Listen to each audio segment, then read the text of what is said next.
multi-lot, multi-supplier framework agreement for bus and coach transport.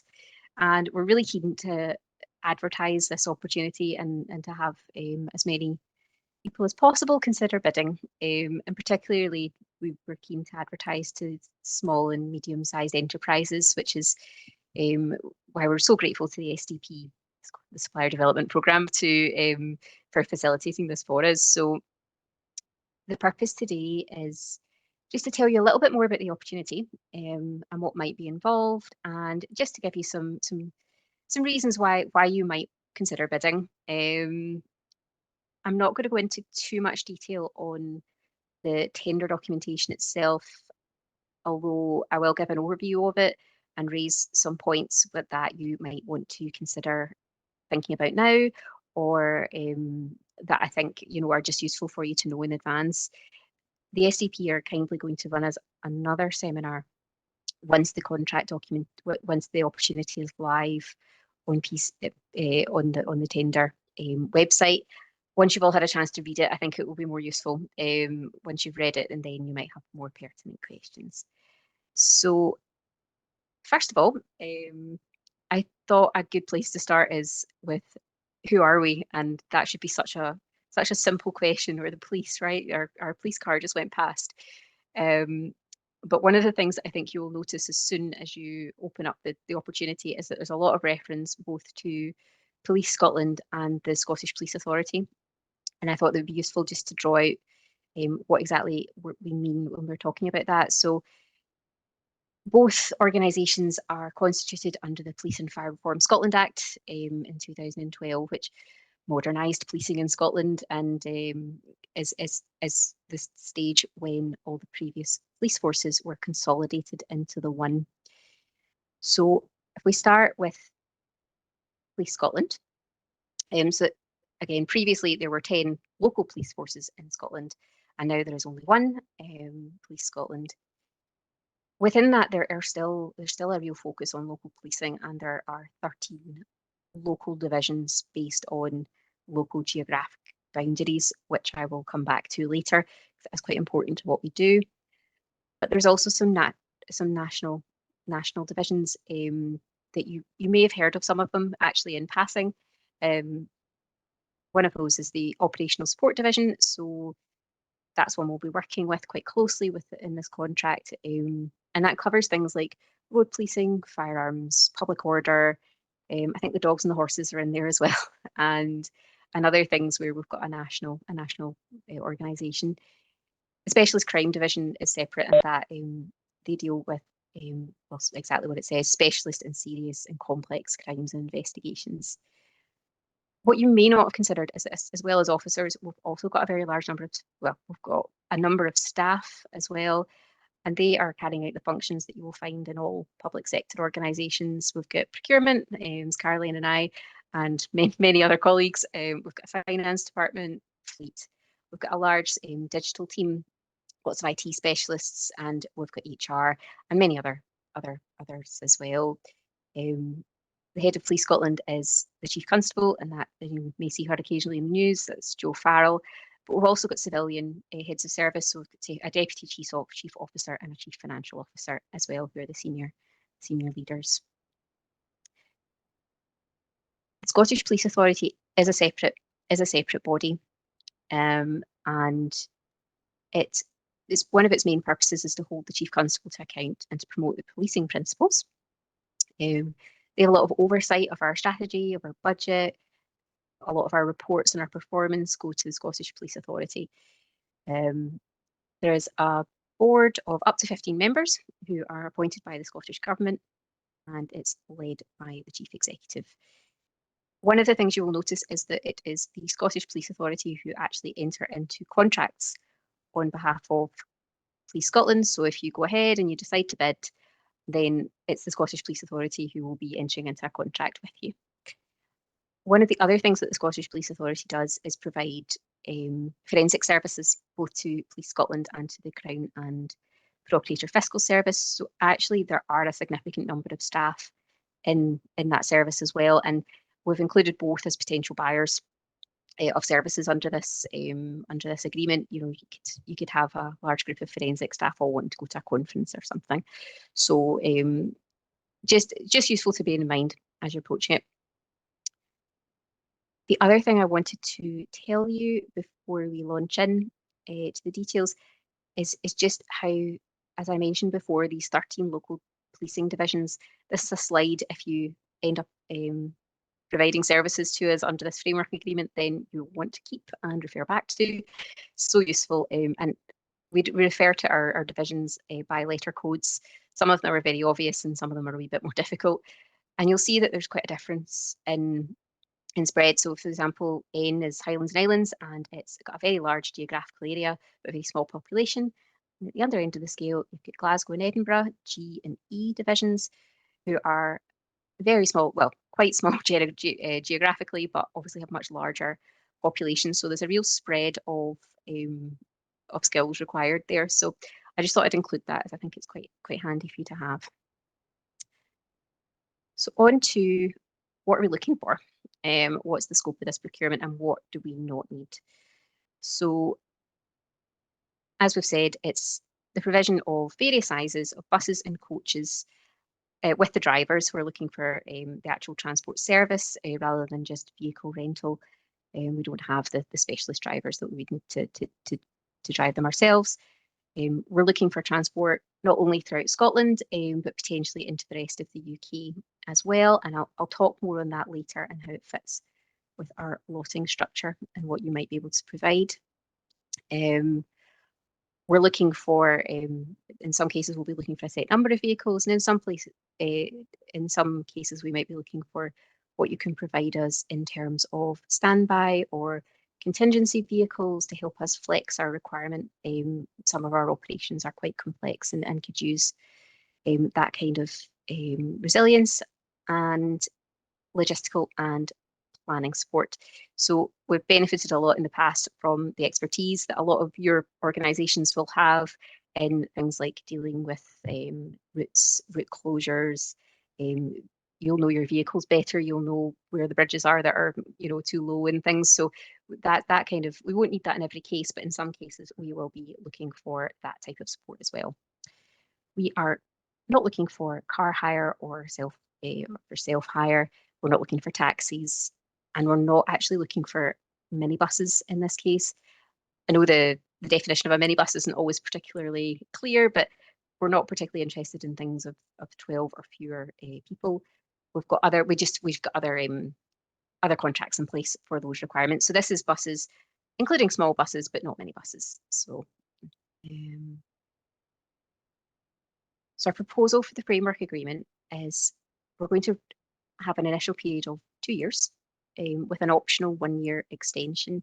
And at that 2-year period, we'll look at how things have run and how it's all working and decide whether or not we're going to extend it for that third year. This is a first generation contract for us, so there will be a lot of learning for us in how it all operates. And we will be, that'll give us the opportunity if we need it to take on board any learnings that we have. Value, there's no obviously fixed value for a framework agreement, but we are proposing a value of up to £900,000. There's not a guarantee that we will actually spend this amount. It's quite a tricky thing for us to forecast because there tends to be a bit of boom and bust in our requirements. Sometimes we have several operations in a year that require bus or transport, and the next year we might have very few, and it's only a few conferences or things. So we've tried to go for a figure that's going to give us allow us to get the best use out of this framework agreement. I just wanted to draw that out, that it's not a guaranteed spend. So next, as I mentioned, we've given a bit of thought to our lotting structure and how we're going to work this, because we really want to allow as many people to apply to this framework as possible, and not everyone is going to be willing or able to provide services in all areas. So what we've done, we have split the contract into 3 primary areas. So we've got the north of Scotland, the central and southeast, and the west and southwest. So east, central, and southeast rather, and the west and southwest. So I'm going to flick to my next tab and then back again. When we're talking about that, we're talking about this divisional map again. We're going to use our divisional boundaries to help us define what we mean by north by these lots. So north is the first three divisions: Highlands and Islands, Northeast and Tayside. East and Central and Southeast, Edinburgh, Lothian, Fife and Forth Valley. And the rest are the west and southwest. We decided that the south of Scotland on its own was probably too small to require a whole lot to itself, so we thought that was the best division. And then we've got a fourth lot. So our fourth lot is where we require services in more than one of those areas. So for example, if we've got officers, we want to take 300 officers from Glasgow to Inverness, and then and your driver is going to be out of Glasgow for the whole time, despite the fact that eventually the people are going to be returned to the same place. So we've put all of Scotland as a lot for that kind of offering. And then the rest of the UK is to cover occasions where we might need to send officers elsewhere in the UK. We do that sometimes for things like mutual aid.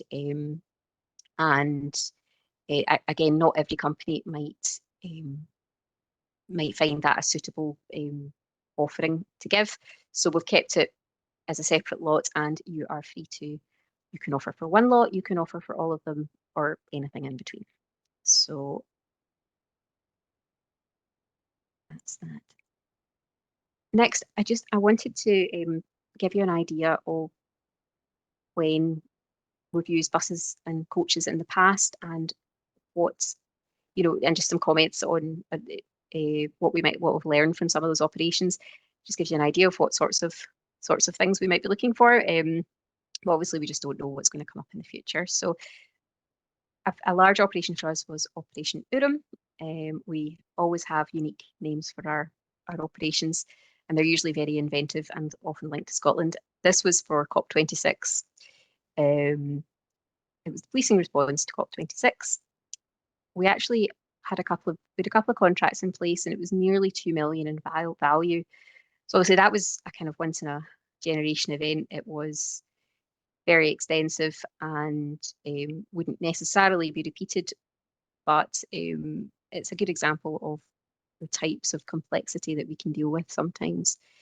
I looked back at the figures, and I think we travelled more than 150,000 miles all around the Central Belt.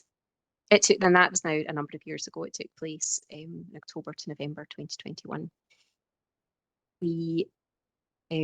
And that operation, I think we found the advice and the expertise of suppliers, transport planners, invaluable in dealing with some of the difficulties with road closures and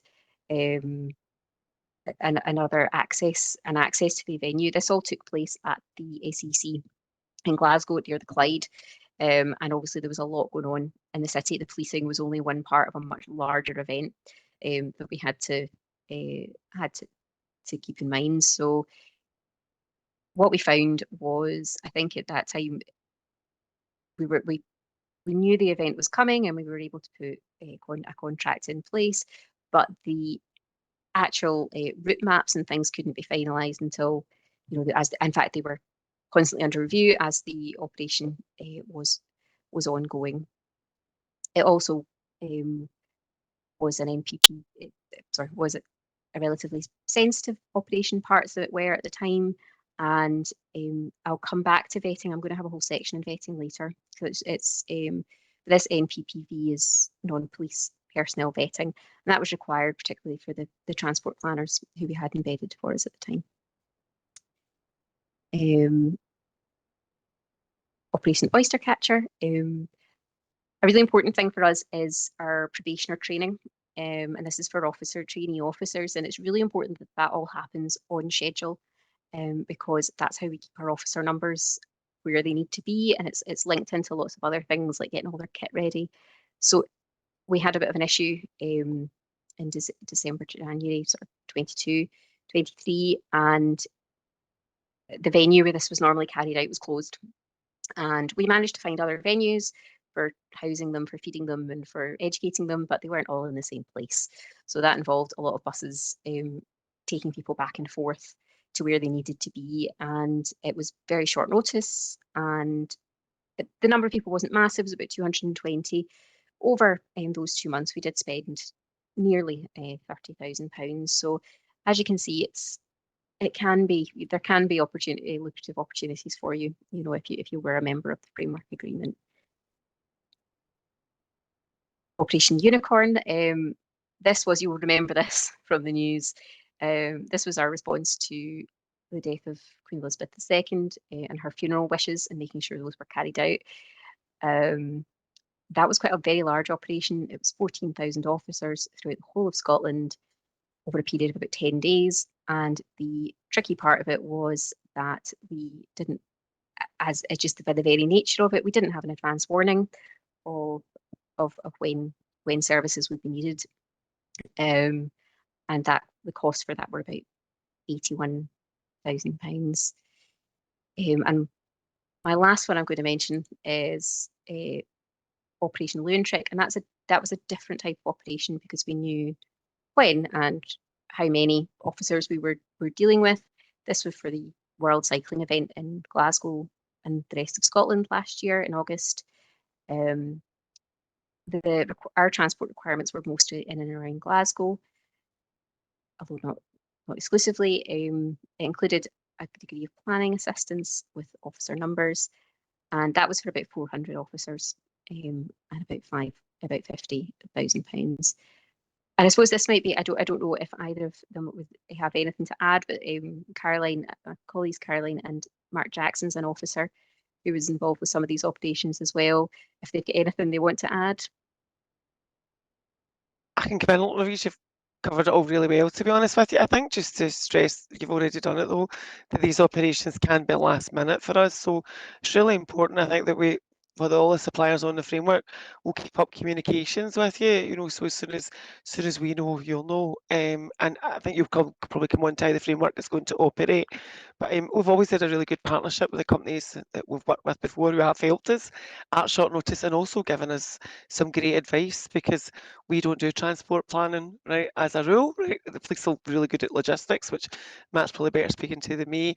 But actually, we're always looking to lean into suppliers in terms of the best way to move officers from A to B. So that's it, Louise, you're covering it really well. Nope. I'll let Mark, I don't know if Mark's on, if you can come in. That's okay. I will. Oh, no, yes. Is that coming through? Sorry, Louise. You're a little bit faint, but we can hear you. Okay, no, thanks very much. You've obviously covered it in greater detail than what I could. I would just stress from my own experiences, I'd re-emphasize what Caroline had said. You've really got a couple of different types of operations, some of which we'll get little to no notice for, and others we will know up to 12 months in advance. And really, from my own experience, working alongside the planners from the transport companies is essential. And effectively delivering a lot of it. So that for me is one of the biggest challenges. That, and I suppose we don't get a lot of our information until the last minute, which is also subject to change just due to the nature of the work, I suppose. So it's just that flexibility and working together really to deliver it. But Louise has covered the vast majority of what I would say, and just echo what she said. Great. Thanks both so much. It gives me a wee break from the sound of my own voice. But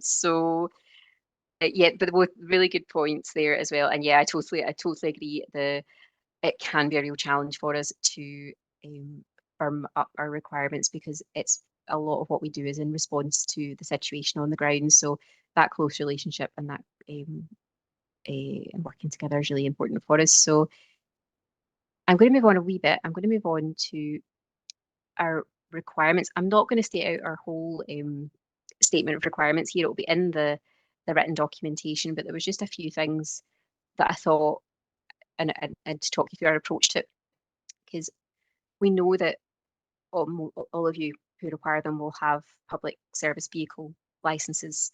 and you've already been through quite an extensive process with the Traffic Commissioner's Office of the Traffic Commissioner to get those. So that is going to be, for the vehicles that require them, one of our requirements, and we'll ask you as part of the tender how many discs you've got and things, and that will cover everything like your financial standing, your safety procedures and things.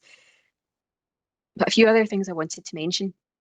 For the drivers, almost everybody will probably have this, but we want the drivers to have ID of some kind, and to be, if not necessarily wearing a uniform, but to be wearing company attire that it just makes it obvious that they are the driver, just so that it can be really important to us sometimes that that the driver is identifiable to us. So and just because of the nature of us and what we do, we can't accept drivers with convictions.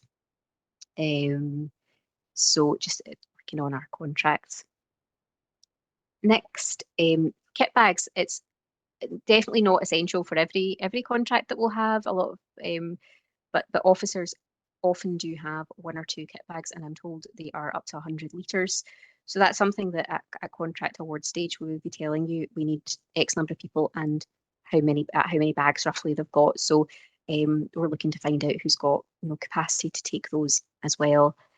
We actually talked a wee bit about the transport planners. So again, these are just your experts in things like communication with drivers and with us, with route planning, with dealing with breakdowns, etc. So we're looking for their services to be included as well. Contingency vehicles, I think I mentioned. Again, not necessary for every requirement. If we're only going to a conference, that's not essential. But for some of our operations, that can be a really useful and important provision, knowing that you've got capacity to scale up a requirement should we need it. Sensitive operations as well. So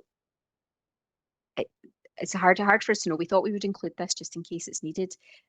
Most of our operations are, we would expect everything to be kept confidential, and that's going to be part of the requirement, is that your drivers are under duty of confidentiality.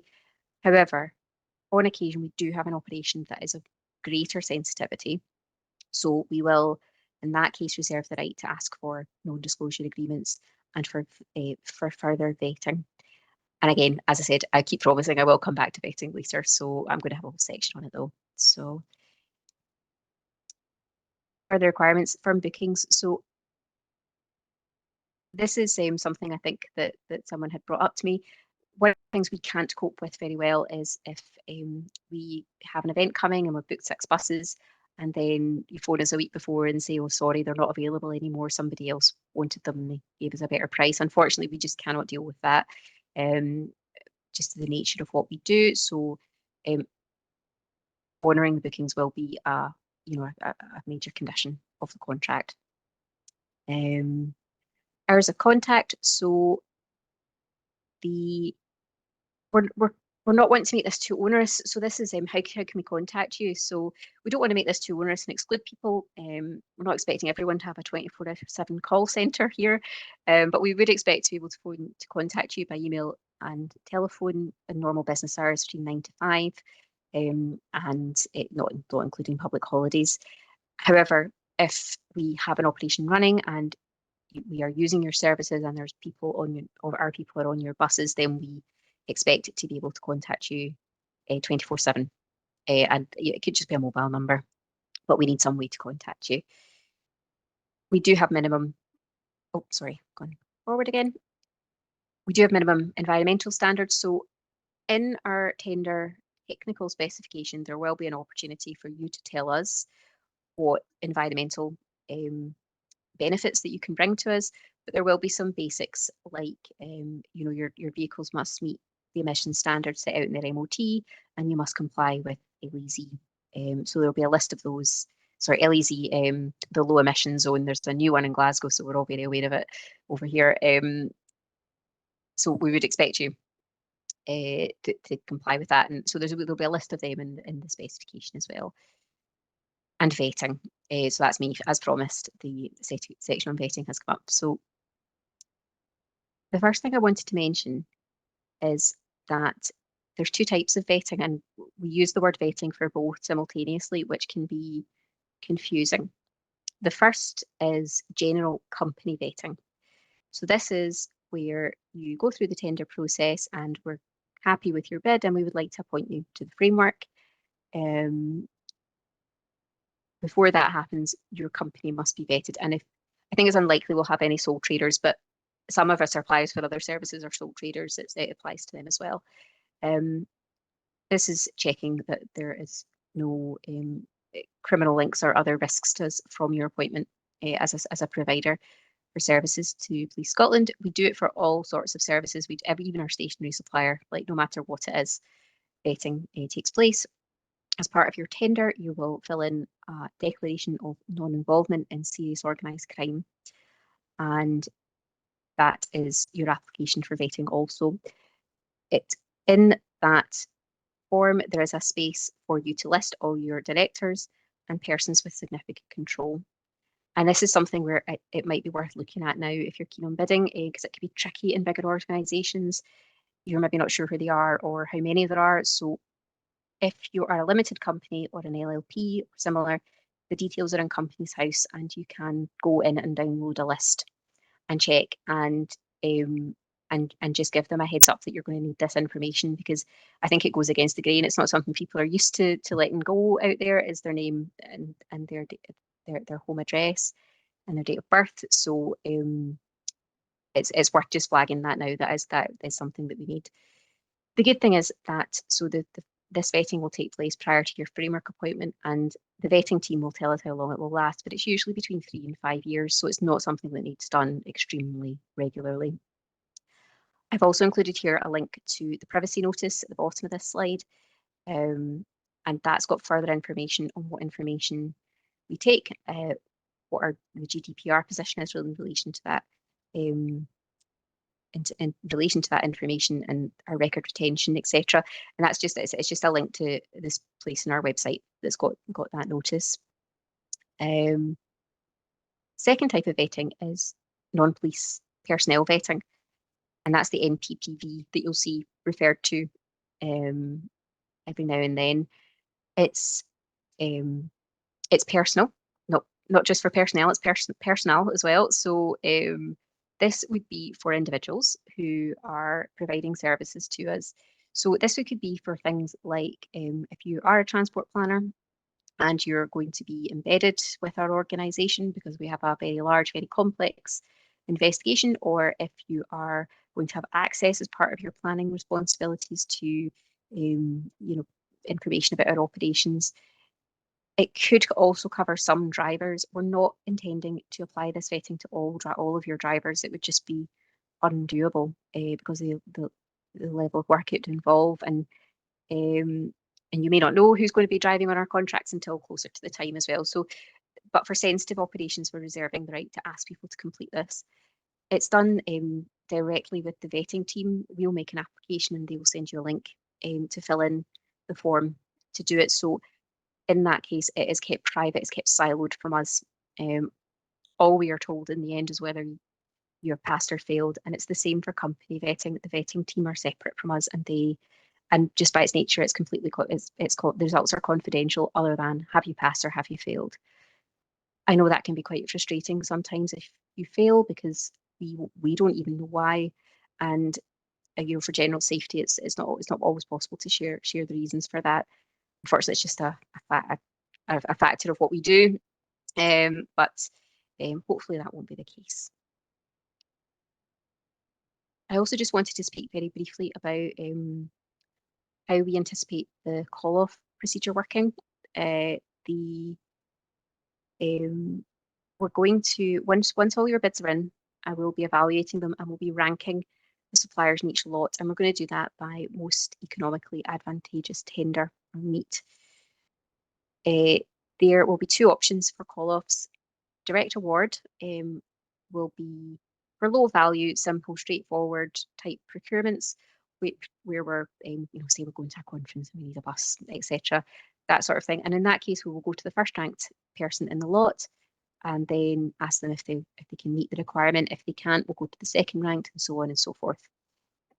For further or mini competition, we're intending to use that where we have something more complex. We maybe need transport planners. The value might be above £50,000, or we anticipate it might involve drivers staying overnight, or anything unusual, complex, or high value. In that case, we will prepare a mini competition document, invite all of the people in the lot to bid, and there will be a price and quality element. We'll endeavour in the quality element not to have you repeat information that you've already provided, and to have the quality questions, very fixed at the project. We run many competitions usually through PCS, which is the Public Contract Scotland website, and that's just good. It's great for making sure that everything's above board, nobody opens anything before they should. It's all auditable, and it's got a question and answer facility. So that's our proposal for that. Before we move on, just a couple of comments about, again, how we anticipate it working. The first thing the person who wants the bus is going to have to decide is which lot they want to they should be contracting under. Sometimes it was really obvious, it's in and around Aberdeen and nowhere else, then it's definitely lot 1, north of Scotland. But sometimes it could be more complex.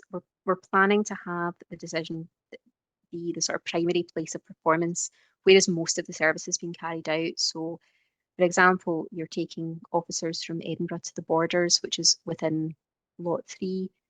Lot 2, east, central, and southeast. But there's a road closure, and you have to come along the motorway, and you skirt into Glasgow to go round. That's not going to be enough to make it lot 4, all of Scotland. We're going to just try and apply a sort of common sense approach to that, and we'll have guidance for our staff internally on that as well. Emergency procedure. So we are reserving the right to, in an emergency where we have no time and it's an urgent requirement, just to go out on an emergency basis to suppliers and say, this is what we need, and we need it now. The first person to come back to us with it and confirm they can do it at the agreed price will be awarded it. So we're hoping that won't be a frequent thing, but we're just including it as part of our specification and part of our procedures in case it's needed. And in any event, awards will be confirmed by an award letter and a purchase order as well. That was just a reminder of the lots as I was talking about them there. Timeline for us. So we're hoping to get the tender published this month. We've still got a few approvals to go through at our side, but we're hoping to get it live towards the end. We want to give you enough time to complete it. We know it can be quite an onerous undertaking, so we're hoping to run it for about 6 weeks. In that period, some of you will have done tender exercises before and be quite familiar with PCST. So PCST is different from PCS. In a later slide, I've got a link to it, so you can make sure you're signed up to the correct website. But it's got a function that allows you to ask questions and answers formally through the portal, and that's the only way we can take questions and answers from you. That question and answer will run till about 1 week before the deadline for the receipt of tenders. So in that interim period, SDP have offered to run us a separate seminar where we won't be there, and it's just for you guys just to talk through any issues you might be having or clarifications you think might be helpful with using the system and getting your tender completed. Working with those dates, that's taking us to a tender close date of around about the 9th of August, give or take. Then we'll have a period of evaluation and clarification. I've put 4 to 6 weeks for this. It's quite difficult to judge because I have no idea how many bids we are going to get. If it's fewer than we anticipate, it might be less time than this. But if it's more, it could end up being longer. And similarly, we'll need a bit of time as well once that's complete for approvals and to get the vetting all completed for everybody. So I've just gone for an estimate of about 2 to 3 further weeks. And going through my calendar, that brings us out to an award date around about the end of September, beginning of October this year. So that will obviously get firmed up as we go along. So we'll try and keep you up to date with how things are progressing, so that you can keep your own calendars to date. As I said, I'm not going to go into any detail about the tender itself, just a few points. On the website, we will have an invitation to tender document. A PCST website, it can be quite difficult to read, so we will have a document with all our instructions, the details of that statement of requirements I mentioned, with everything we're looking for, all our weightings, etc., all in the one document, so it's nice and easy to read for you. There are some certificates you'll need to fill in and upload as well. There's a no collusion certificate, which is, as you might expect, you haven't offered us a bribe or been or colluded with us in any way. The declaration of non-involvement in serious organised crime that I mentioned earlier will need to be signed and uploaded, and also a security aspects letter. That's got details about things like, you'll notice all of our communication uses government security classifications, and it's also got some requirements about access to our building being subject to NPPV vetting, which won't be relevant to everybody, but could be for some requirements, could be a requirement. So, and this is the link to PCST, so at the bottom. So if you're not signed up already, I would suggest signing up now and going in and trying to get a wee bit familiar with it. There's a link from the PCS website as well, but I just put it in, and you can make sure you're all signed up. There'll be a technical envelope. We tend to use page limits rather than word counts where we can. We just find that easier to manage. And just one thing to bear in mind though is be super careful about the word count, about the page counts, because we have to redact and remove from the evaluation anything in excess. So if you accidentally go over and you put something really really important on page 4 that and it's all 3 pages for the question, then the evaluators will never see it. So that will harm your bid. So just something to watch out for. There will be a question on Fair Work First. Fair Work First is it's a Scottish Government initiative to promote good working practices. So it's things like a trade union recognition, opposing the use of 0 hours contracts, monitoring the gender pay gap, family friendly policies. So there'll be a question in there for you to tell us how your organisation is promoting those principles. So it's a good opportunity to pick up some marks there. And if you're not familiar with it, it's something that you could have a look at now. I've linked to some guidance on the Scottish Government website that I think is quite helpful. And similarly, sustainability is really important to us, and there will be a question on that as well. There is lots of information online, and I've noticed that my hyperlink isn't hyperlinked properly here, but still the correct address. The important thing with sustainability is that we are looking for what you can offer in terms of sustainability in relation to this contract. And this is something people slip up on occasionally, is what can you do for us in relation to this contract, not or this framework appointment, not what do you do generally. So just something to bear in mind when you're writing your response, and how you approach it. I won't go through this, but I just thought I'd include it as a slide, how our scoring works. So we've got every answer to every technical question will be scored according to this rationale, so you get a percentage score. And then it all gets aggregated. So for example, you'll see the bands, you can't get a score of 80% in a question, it's 75 or 100.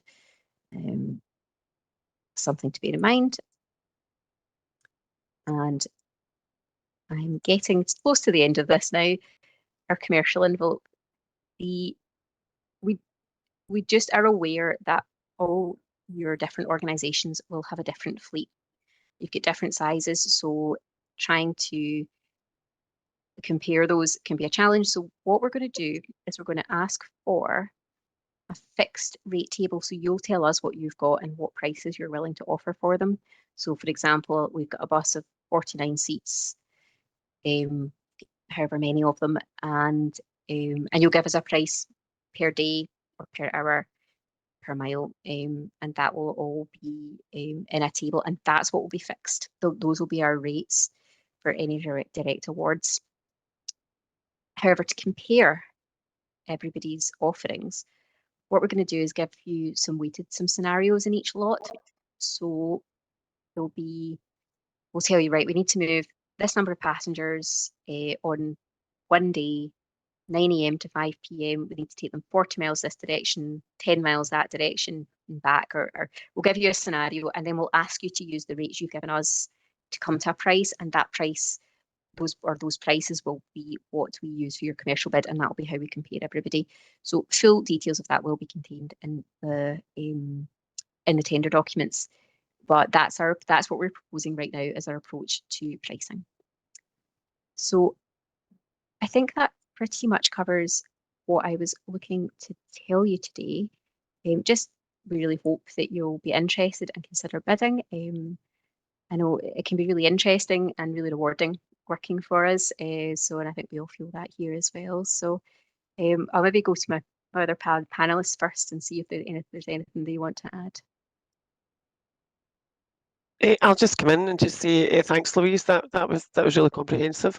I think we'll be happy to move on to any questions. But even after the day, if there's anything that anybody comes up with that they want to reach out to us for, we're always available to chat over. And I guess any concerns as well. I guess with bidding for the tender too, you covered the vetting process quite comprehensively, and sometimes people have reservations about that. But it is, as you said, quite well covered by GDPR, etc. We don't see anything to do with it, so I wouldn't like to think that it would put anybody off as such. But that's me. I'll pass over to Rebecca if you've got anything else. Perfect. Nothing else from myself. Well covered, Louise. Nothing else. Great. So thanks, Fran. Probably back to you just to see if we've got any questions anyone would like answered.